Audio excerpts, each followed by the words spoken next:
Hello everybody, welcome back to HardReset.Info channel. In today's video, I'll show you how to easily fix Wi-Fi not working on your Motorola Moto G45.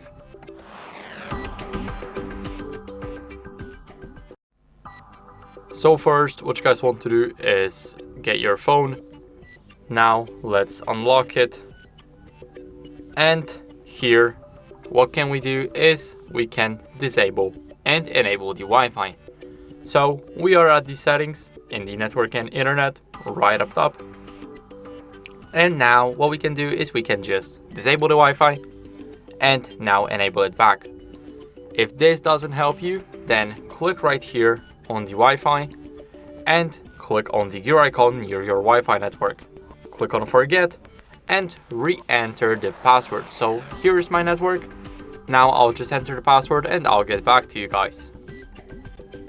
Now we are connecting to the network. As you guys can see, we are connected.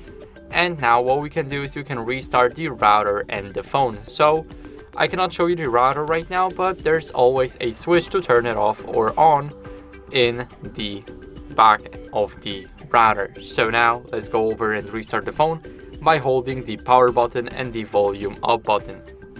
Click on the restart and now our phone is restarting.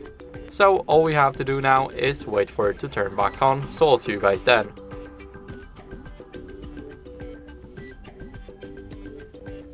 So now after the restart, what you guys can do is check for the software updates. So let me quickly enter my password. Now we need to go over to the settings there right here. Let's click them and we need to scroll a bit down until we see the system updates. Now click on it and click on check for updates. It will automatically check for updates. As you guys can see, everything looks good for me. But if it doesn't look good for you, if you don't get the same notification just like me, then you're not using the latest version and you should update. So now after that, everything should be fixed. If it's not, then it might be your transmitter inside of the phone, so it might be the hardware issue and you should get it checked out by a professional. So that's basically it. I hope this video helped you. If it did, then leave a like, subscription and a comment, and I'll see you in the next one.